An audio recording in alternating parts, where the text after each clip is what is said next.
মসজিদের ভিতরে কোরআনের আইনের কথা বলেন, কোরআনের রাষ্ট্রনীতির কথা যারা বলে, কোরআনের পররাষ্ট্রনীতির কথা যারা বলে, কোরআনের অর্থনীতির কথা যারা বলে, কোরআনের সমাজনীতির কথা যারা বলে, এরা যেন মসজিদের মিম্বারে বসে কোরআনের সেই কথাগুলি বলতে না পারে। এদেরকে দমাতে হবে, এদেরকে অ্যারেস্ট করতে হবে, এদেরকে জেলখানে বন্দী করতে হবে। কত বড় দুঃসাহস! তোমরা কেন ইতিহাস থেকে শিক্ষা নেও না? তোমাদের চাইতে বড় জালেম তো খুনি হাসিনা ছিল। 17টা বছর নির্যাতন চালিয়েছে, কোরআন প্রেমিকদের মুখ থেকে কোরআনের হক কথাগুলিকে বন্ধ করতে পারে নাই। এমন একটা অবস্থার সৃষ্টি হয়েছে, আল্লাহ সুবহানাহু ওয়া তাআলা সেই খুনি হাসিনাকে এমন ভাবে বেজ্জতি করে বিদায় করেছেন। লক্ষ্য করে দেখো ইতিহাসটা কত চমৎকার, চোখের সামনে তোমাদের পড়ে আছে। হাসিনা রান্না করা খাবারটাও খেতে পারে নাই। ইমানের বলে বলিয়ান হয়ে, খালেদ বিন ওয়ালিদের উত্তরসূরি হয়ে, তারেক বিন জিয়াদের উত্তরসূরি হয়ে ময়দানে আসতে হবে। আমরা ইতিহাস থেকে জেনেছি, কোরআন হাদিস থেকে জেনেছি, খালেদ বিন ওয়ালিদ যখন তাকবীর স্লোগান দিয়েছেন, কাফেরদের হাত থেকে অস্ত্র পড়ে গেছে। আমরা তো সেই খালেদ বিন ওয়ালিদের উত্তরসূরি। আল্লাহ রাব্বুল আলামিন কোরআনুল কারীমের মধ্যে আজ থেকে ১,৫০০ বছর পূর্বে কোট করলেন। আমার প্রিয় বন্ধুগণ, আল্লাহ রাব্বুল আলামিন সূরা সফের ভিতরে কোট করে বললেন, ইউরিদুনা লিইউতফিউ নূরাল্লাহি বিআফওয়াহিহিম ওয়াল্লাহু মুতিম্মু নূরিহি ওয়ালাউ কারিহাল কাফিরুন। আল্লাহ রাব্বুল আলামিন বলেন,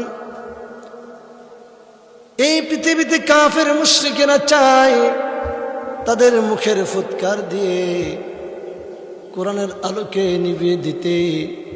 নবী, ওরা যতই ষড়যন্ত্র করুক না কেন, ওরা যতই ষড়যন্ত্রে লিপ্ত হোক কোরআনকে স্তব্ধ করে দেওয়ার জন্য, নবী আমি আল্লাহ রাব্বুল আলামিন এই কোরআনের আলোকে জ্বালাবই। সূরা সফ থেকে আমরা জানতে পারলাম রব্বুল আলামিন নিজেই কোরআনের আলোকে জ্বালিয়ে রাখবেন।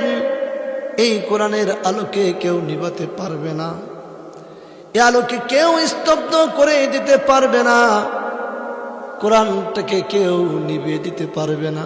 আল্লাহ রাব্বুল আলামিন কোরআনুল কারীমের অন্যত্র বললেন, ইন্না নাহনু নাযালনা যিকরা ওয়া ইন্না লাহু লাহাফিজুন। রব্বুল আলামিন বলেন, কোরআন নাযিল করেছি আমি আল্লাহ রাব্বুল আলামিন, আর এই কোরআনের হেফাজতের দায়িত্ব আমি আল্লাহ নিজ হাতে রেখে দিয়েছি।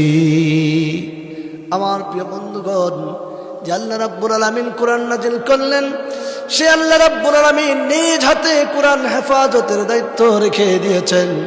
পৃথিবীতে কাউকে কোরআনের হেফাজতের দায়িত্ব আল্লাহ রাব্বুল আলামিন দেন নাই। সুতরাং বোঝা গেল, এই আলো যেহেতু আল্লাহ জ্বালাবেন, এই আলোকে কেউ নিভাতে পারবে না। কোরআনের আলোকে এই পৃথিবীর জমিনে আল্লাহ প্রজ্বলিত করে রাখবেন। আল্লাহর দিনকে আল্লাহ নিজে হাতে হেফাজত করবেন। আমার প্রিয় বন্ধুগণ, এই কোরআনের আলোকে যারা নিভাতে এসেছিল, কালেমাকে যারা নিভাতে এসেছিল, কালেমাকে যারা এই পৃথিবীর জমিনে স্তব্ধ করে দিতে চেয়েছিল, তারাই পৃথিবীর জমিনে স্তব্ধ হয়ে গেছে। তারাই ইতিহাসের লজ্জিত স্থানে নিমজ্জিত হয়েছে, ইতিহাসের নিম্ন স্থানে তারা নিমজ্জিত হয়েছে। লাঞ্ছিত আর বঞ্চনা নিয়ে তারা পৃথিবীর জমিন থেকে বিদায় নিয়েছে। আমরা যদি ইতিহাসের দিকে তাকাই, ও বন্ধুরে তাকাই দেখেন লক্ষ্য করে, পয়গম্বর নূহ আলাইহিস সালাতু ওয়াস সালামের জাতিরা কালিমার সাথে গাদ্দারি করেছিল, কালিমার সাথে তারা ষড়যন্ত্র করেছিল, কালিমাকে নিয়ে তারা বিদ্রূপ মন্তব্য করেছিল। নূহ আলাইহিস সালামের জাতিরা পয়গম্বর নূহ আলাইহিস সালামের সাথে কালিমার সাথে গাদ্দারি করার কারণে পয়গম্বর নূহ আলাইহিস সালামের জাতিকে আল্লাহ রাব্বুল আলামিন ধ্বংস করে দিয়েছিলেন। শুধু কি তাই না মুসলমান, লক্ষ্য করে দেখুন, পয়গম্বর ইব্রাহিম আলাইহিস সালামের সাথে নমরুদ পয়গম্বর ইব্রাহিম আলাইহিস সালামের সাথে গাদ্দারি করেছিল, আল্লাহ পাক নমরুদকে জুতা পিটা দিয়ে দুনিয়ার জমিন থেকে বিদায় করে দিয়েছেন। কালেমার সাথে দুশ্মনী থাকার কারণে, কালেমাকে সহ্য করতে না পারার কারণে আমার প্রিয় বন্ধুগণ পয়গম্বর মূসা আলাইহিস সালামের সাথে কালিমার সাথে গাদ্দারি করেছিল ফেরাউন। মূসা আলাইহিস সালামের সাথে গাদ্দারি করেছিল ফেরাউন। আল্লাহ রাব্বুল আলামিন পৃথিবীর জমিনে টিকতে দেন নাই, পানিতে চুবাইয়া দুনিয়ার জমিন থেকে বেজ্জতি করে বিদায় করে দিয়েছেন। যুগে যুগে যারা এই কালিমার সাথে লাগতে এসেছে আল্লাহ রাব্বুল আলামিন তাদেরকে দুনিয়ার জমিন থেকে বিদায় করেছেন বেজ্জতি করে। তারা কেউ ইজ্জত নিয়ে দুনিয়ার জমিন থেকে বিদায় নিতে পারে নাই। আমরা কোরআন থেকে বুঝতে পারলাম, হাদিস থেকে জানতে পারলাম, ইসলামী বিধিবিধান থেকে আমরা জানতে পারলাম যারাই নাকি দিন ইসলামের সাথে ষড়যন্ত্রে লিপ্ত হয়েছিল আল্লাহ রাব্বুল আলামিন তাদের ষড়যন্ত্রকে ধ্বংস করে দিয়েছেন। আমার প্রিয় বন্ধুগণ আল্লাহ রাব্বুল আলামিন বলেন ওয়া মাকারুন ওয়া মাকারাল্লাহ আল্লাহু খায়রুল মাকিরিন। পৃথিবীতে জালেম শক্তিরা ষড়যন্ত্র করেন, কৌশল করে। আল্লাহ রাব্বুল আলামিন বলেন আমি হলাম আরশে আজিমের মালিক, আমি যে কৌশল অবলম্বন করি সবচাইতে সুন্দর কৌশল অবলম্বনকারী হলেন আল্লাহ রাব্বুল আলামিন। পৃথিবীর জালেমেরা যতই ষড়যন্ত্র আর যত কৌশল করুক না কেন, সমস্ত ষড়যন্ত্র কৌশলকে ধ্বংস করে দিয়ে আল্লাহ দিনকে বিজয়ী করে দিয়েছেন। আমার প্রিয় ভাইয়েরা, সেই ধারাবাহিকতায় পৃথিবীর ইতিহাস থেকে আমরা যে শিক্ষা পেয়েছি, যারা এই কালিমার সাথে লেগেছে তারাই দুনিয়ার জমিন থেকে বেজ্জতি হয়ে বিদায় নিয়েছে। সুতরাং আজ ১৫০০ বছর পরে আমার এই ছোট্ট ভূখণ্ড সোনার বাংলাদেশে নব্য যারা আবু জেহেল ফেরাউন হয়ে উঠতে চাচ্ছ, তোমাদেরকে হুঁশিয়ার করে জানিয়ে দিতে চাই তোমরা সেই ইতিহাস থেকে শিক্ষা গ্রহণ করো যেখানে কালিমার সাথে লাগতে এসে ফেরাউন বিদায় নিয়েছে, কালিমার সাথে লাগতে এসে নমরুদ বিদায় নিয়েছে, কালিমার সাথে লাগতে এসে আবু জেহেল বিদায় হয়েছে। ছোট্ট দুটি বাচ্চা মুআজ এবং মুআব্বাজের মাধ্যমে দুনিয়ার জমিন থেকে বিদায় নিয়েছে। ও বাংলার আবু জেহেল নাম, ও বাংলার নমরুদ ফেরাউন, তোমরা যারা আজকে কালিমাকে নিয়ে ষড়যন্ত্রে লিপ্ত হয়েছ, তোমরা অপেক্ষা করো, টুমরো তোমাদেরও পরিণতি আবু জেহেল নমরুদ ফেরাউনের মতো হবে, এতে কেউ তোমাকে ঠেকাতে পারবে না। আমার প্রিয় বন্ধুগণ, ৯০-৯২% মুসলমানের দেশে মুসলমানেরা কালিমার পতাকা উড্ডীন করবে, এটা হলো তাদের ধর্মীয় একটি কালচার, মুসলমানদের একটি ধর্মীয় কালচার। কালিমা পরিচিত সেই পতাকা যারা আজকে নামিয়ে ফেলেছ, তোমাদেরকে বলতে চাই তোমরা অতি সত্বর যদি মুসলিম হয়ে থাকো তওবা করে ফিরে আসো, নতুন করে কালেমা গ্রহণ করো। আর যদি তোমরা মুসলমান নাম ধরে গুপ্ত মুনাফিক হয়ে থাকো, তোমাদেরকে বলবো জাতির কাছে সামনে এসে প্রকাশ্যে ক্ষমা চাও, আর নয়তো বা এই জাতির লোকেরা কালিমার সৈনিকেরা তোমাদেরকে ছাড়বে না। কারণটা হলো এটা শাহজালালের দেশ। শাহজালাল রহমতুল্লাহ আলাইহি যখন তাকবীর স্লোগান দিয়েছেন, গৌর গোবিন্দের তখ্তে তাউস খান খান হয়ে গেছে। আজ এই খান জাহানের দেশে, তিতুমিরের এই দেশে, আল্লামা সাঈদীর দেশে যারা কোরআনকে নিয়ে ষড়যন্ত্র করছো, কালেমাকে নিয়ে ষড়যন্ত্র করছো, ইসলামকে নিয়ে বাজে মন্তব্য করছো, তোমাদেরকে জানিয়ে দিতে চাই ইসলামকে দমিয়ে রাখতে পারবে না। কারণ ইসলাম ওরা রক্ত দিতে জানে, ইসলাম ওরা জীবন দিতে জানে। তাকাই দেখো খাব্বাব খুবাইব সুমাইয়ারা রক্ত দিয়েছে, বাতিলের কাছে মাথা নত করে নাই। বেলাল জীবন দিয়েছে, বাতিলের কাছে মাথা নত করে নাই। ও পৃথিবীবাসী একবার খেয়াল করে দেখো, ফাঁসির মঞ্চে কালিমার সৈনিকেরা গেছে, কোন স্বৈর শাসক জালেমের কাছে তারা মাথা নত করে নাই।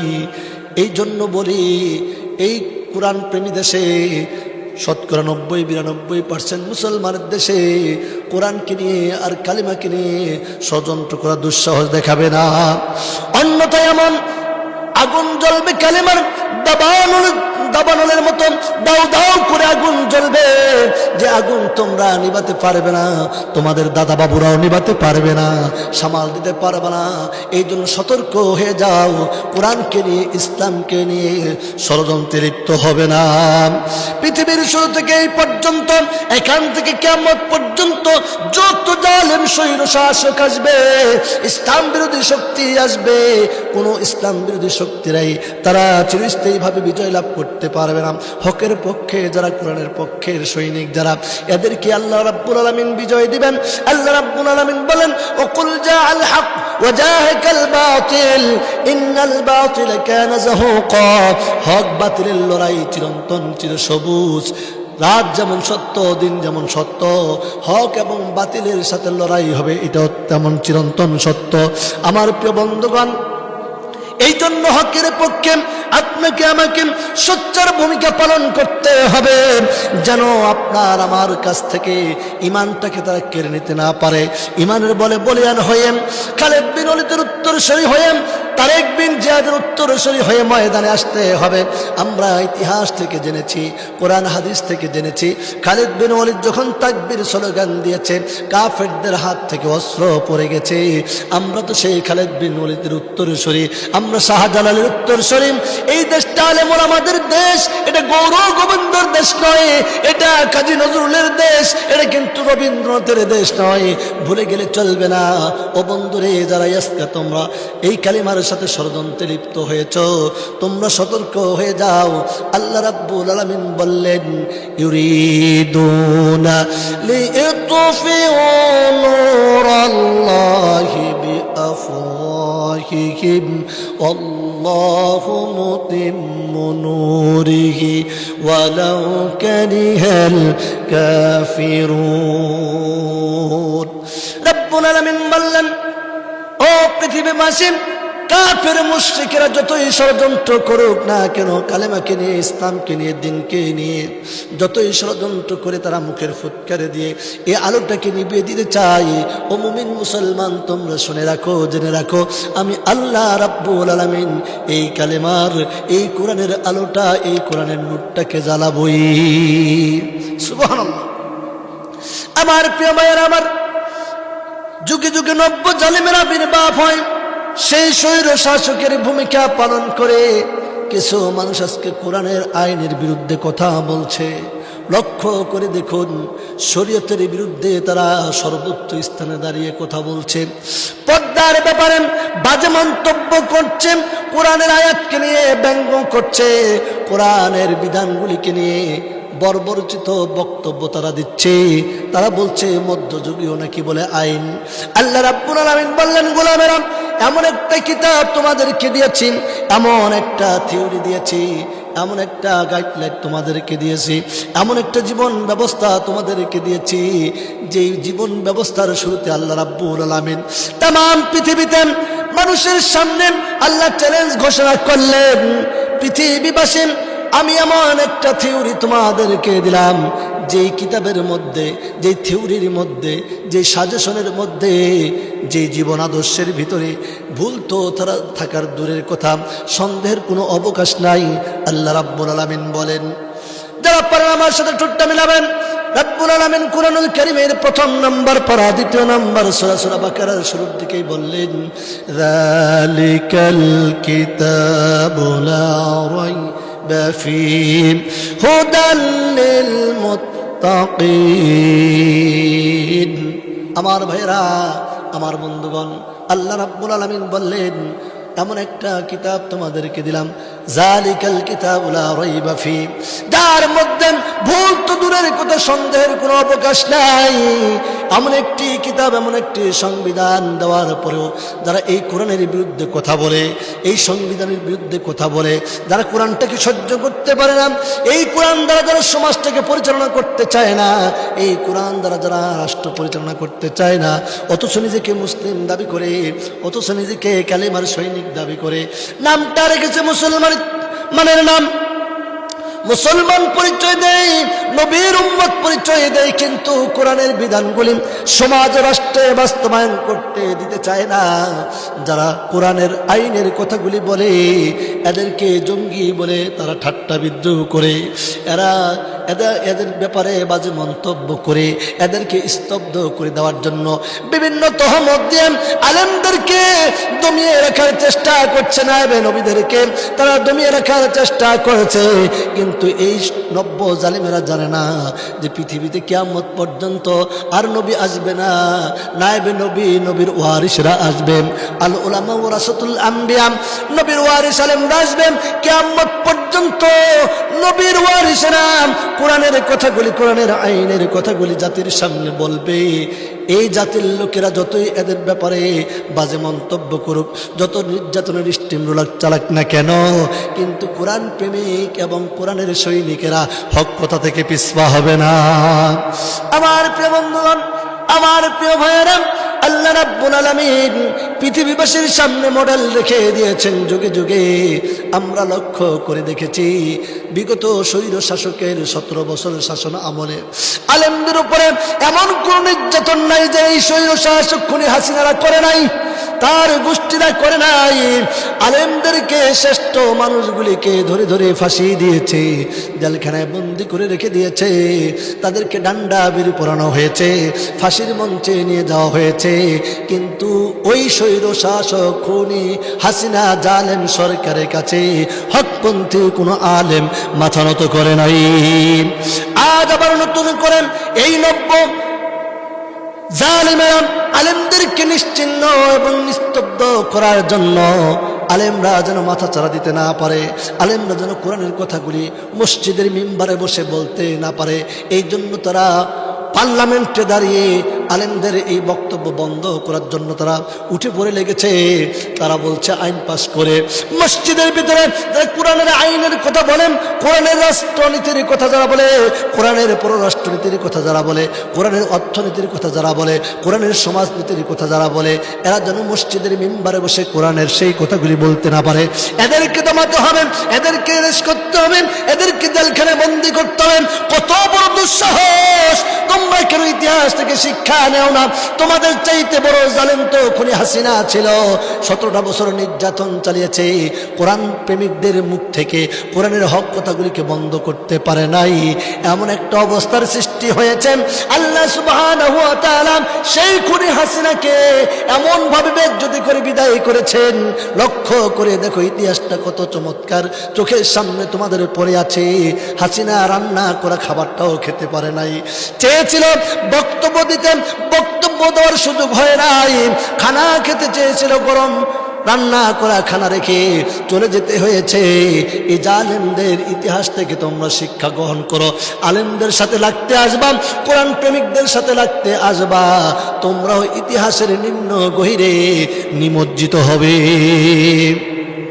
সুতরাং বর্তমান গভর্নমেন্টকে বলবো, বর্তমান সরকারকে বলবো, এই দুঃসাহস দেখাবেন না। আপনার যে সমস্ত অতি উৎসাহিত এমপিরা, মন্ত্রীরা বাজে মন্তব্য করছে আলেমদেরকে নিয়ে, যারা বলছে মসজিদের ভিতরে কোরআনের রাজনীতির বক্তব্য বন্ধ করে দিতে হবে, ওদেরকে সতর্ক করে দেন। তার কারণ হলো এই পৃথিবীতে আল্লাহর হাবিব সাল্লাল্লাহু আলাইহি সাল্লাম মসজিদে নববী থেকে আল্লাহ রাব্বুল আলামিনের হাবিব 10টি বছর রাষ্ট্র পরিচালনা করেছেন। সুতরাং মসজিদ ভিত্তিক সমাজ ব্যবস্থা চালু যতদিন পর্যন্ত না হবে, এই সমাজ থেকে টেন্ডারবাজি বন্ধ হবে না, এই সমাজ থেকে চাঁদাবাজি বন্ধ হবে না, এই সমাজ থেকে ধর্ষণ বন্ধ হবে না, এই সমাজ থেকে জুলুম বন্ধ হবে না। কারণ আল্লাহর হাবিব সাল্লাল্লাহু আলাইহি সাল্লাম কোরআন নামক সংবিধান দিয়ে, ইন্নাদ-দীনা ইনদাল্লাহিল ইসলাম, পরিপূর্ণ জীবন বিধান কোরআন দিয়ে 10টি বছর রাষ্ট্র চালিয়েছিলেন।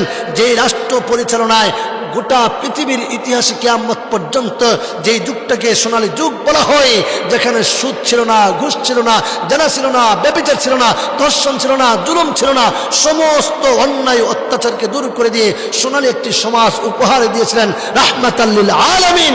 সে রাহমাতাল লিল আলামিন মসজিদে নববী থেকে রাষ্ট্রের সমস্ত বিধিবিধান পরিচালনা করেছেন। সুতরাং মসজিদ থেকেই কোরআনের সব নীতির কথা বক্তব্য উলামায়ে কেরাম দেবে, এটাই স্বাভাবিক। আর যারা এটাকে গ্রহণ করতে পারবে না, বুঝতে হবে এরা মুসলমান নামধারী মুনাফিক ছাড়া আর কিছুই নয়। আমার প্রিয় বন্ধুগণ, ওই সমস্ত নব্য জালেমদেরকে লক্ষ্য করে বলে দিতে চাই, মসজিদের ভিতরে আল্লাহর কোরআনের রাজনীতির কথা হবে, আল্লাহর কোরআনের পররাষ্ট্রনীতির কথা হবে, আল্লাহর কোরআনের সমাজনীতির কথা হবে, আল্লাহর কোরআনের অর্থনীতির কথা হবে। কিন্তু একটা কথা স্পষ্টভাবে জানিয়ে দিতে চাই, ওই মসজিদের মিম্বার থেকে কোনো সেকুলারিজমের রাজনীতির বক্তব্য হবে না। ধর্মনিরপেক্ষ মতবাদের রাজনীতির বক্তব্য মসজিদের ভিতরে হারাম। মসজিদের ভিতরে সেই বক্তব্য দেওয়া যাবে না, সেকুলারিজমের বক্তব্য দেওয়া যাবে না, কার্ল মার্কস মাও সেতুংয়ের আদর্শের বক্তব্য সেখানে দেওয়া যাবে না। আমার প্রিয় বন্ধুগণ, শুধু তাই নয়, সেখানে আপনার জাতীয়তাবাদের বক্তব্য মসজিদের মিম্বারে দেওয়া যাবে না, হারাম করে দিয়েছেন আল্লাহ রাব্বুল আলামিন। এই জন্য কোরআনুল কারীমে আল্লাহ সুবহানাহু ওয়া তাআলা বলেছেন, ইসলাম ব্যতি রেখে যদি অন্য কিছু তালাশ করো, ও বান্দা শোনো, তোমার দুনিয়া এবং আখিরাতে ক্ষতিগ্রস্তদের অন্তর্ভুক্ত হয়ে যাবে, তোমাদের সব আমল ধ্বংস হয়ে যাবে। এই পৃথিবীর কোনো নেক আমল কাল কিয়ামতের ময়দানে তোমার কাজে লাগবে না। নাউযুবিল্লাহ। আমার প্রিয় ভাইরা, আমার প্রিয় বন্ধুগণ, আল্লাহ রাব্বুল আলামিন কত চমৎকার ভাবে কোরআনুল কারীমের মধ্যে রেকর্ড করলেন, ইসলাম ব্যতি রেখে যদি আপনি অন্য কিছু তালাশ করেন, অন্য কিছুকে যদি গ্রহণ করে নেন, আল্লাহ রাব্বুল আলামিন সেটাকে কবুল করবেন না। আল্লাহ রাব্বুল আলামিন বললেন, কিয়ামতের ময়দানে তারা ক্ষতিগ্রস্তদের অন্তর্ভুক্ত হয়ে যাবে। আল্লাহ রাব্বুল আলামিন যেহেতু বলে দিয়েছেন, জানিয়ে দিয়েছেন, বান্দা ইসলাম ব্যতি রেখে, কোরআন বিধান ব্যতি রেখে, কোরআনের বিধি বিধান ব্যতি রেখে যদি অন্য কিছু তালাশ করো, তাহলে সেই বিষয়গুলিকে আমি আল্লাহ রাব্বুল আলামিন গ্রহণ করব না, আমি আল্লাহ রাব্বুল আলামিন তোমার কোনো ইবাদত কবুল করব না। এই জন্য আপনাকে ব্যক্তি জীবন, সমাজ জীবন, রাষ্ট্রীয় জীবন, আন্তর্জাতিক জীবন পর্যন্ত প্রত্যেকটি পরিমণ্ডলে একটাই বিধান আপনাকে মেনে নিতে হবে, যেই কিতাবটা আল্লাহ রাব্বুল আলামিন আজ থেকে ১৫০০ বছর পূর্বে নাজিল করে দিয়ে বললেন, কমপ্লিট একটি জীবন বিধান তোমাদেরকে দান করলাম। এই কিতাবটাকে যদি তোমরা কেউ গ্রহণ করে নিতে পারো ব্যক্তি জীবনে, এই কিতাবটাকে যদি গ্রহণ করে নিতে পারো সমাজ জীবনে, এই কিতাবটাকে গ্রহণ করে যদি নিতে পারো রাষ্ট্রীয় জীবনে, তোমাদের কোনো ভয় থাকবে না, তোমাদের কোনো চিন্তা থাকবে না। আল্লাহ রাব্বুল আলামিন কত চমৎকার ভাবে কোরআনুল কারীমে সূরা বাকারার মধ্যে বলেছেন, ফালা খাউফুন আলাইহিম ওয়ালা হুম ইয়াহজানুন। আল্লাহ রাব্বুল আলামিন বলেন, এই হুদাটাকে যদি গ্রহণ করে দাও, ফামান তাবিয়া হুদায়া ফালা খাউফুন আলাইহিম ওয়ালা হুম ইয়াহজানুন। যারা এই হুদাটাকে গ্রহণ করে নেবে ব্যক্তি জীবনে, তাদের কোনো ভয় থাকবে না, তাদের কোনো টেনশন থাকবে না, তাদের কোনো চিন্তা থাকবে না। এই কিতাবটাকে ব্যতি রেখে যদি অন্য কিছু তালাশ করো, আল্লাহ রাব্বুল আলামিন তোমার সেই বিষয়গুলি একটাও কবুল করে নেবে না। ভাইরা আমার, এই জন্য আসুন, পূর্ণাঙ্গ জীবন বিধান কোরআন থাকার পরেও অন্য কিছু যারা তালাশ করবে, অন্য কোনো জীবন আদর্শ যারা গ্রহণ করে নেবে, তারা দুনিয়া এবং আখিরাতে ক্ষতিগ্রস্তদের অন্তর্ভুক্ত হয়ে যাবে। আমরা দুনিয়া এবং আখিরাতকে মিলিন করে দিতে চাই না, প্ল্যান করে দিতে চাই না। আমরা দুনিয়াতে এসেছি আখিরাতকে কামাই করার জন্য, আর দুনিয়া মাজরাতুল আখিরা, আমরা এই দুনিয়াতে থেকে আমরা আখিরাতকে কামাই করব। বন্ধুগণ, এই জন্য আসুন, আল্লাহ সুবহানাহু ওয়া তাআলা যে কতটুকু আমাদেরকে বলে দিয়েছেন, শুরুতে যে আয়াতে কারিমাটা তেলাওয়াত করেছি, যতই জালিম শক্তিরা ষড়যন্ত্র করুক না কেন, তারা যতই চক্রান্ত করুক না কেন, ইসলামটাকে নিভিয়ে দেওয়ার জন্য, ইসলামটাকে স্তব্ধ করে দেওয়ার জন্য আল্লাহ পাক বলেন, যতই ষড়যন্ত্র আর কৌশল তারা করুক না কেন, আমি আল্লাহ রাব্বুল আলামিন নিজ হাতেই কোরআনের আলোকে প্রজ্বলিত করে রাখবো। সুতরাং এই কোরআনের আলো কিয়ামত পর্যন্ত জ্বলবে। আল্লাহ কোনো না কোনো বান্দার মাধ্যমে এটাকে প্রজ্বলিত করে রাখবেন। কোনো জালেম শক্তি এই আলোকে নিভাতে পারবে না।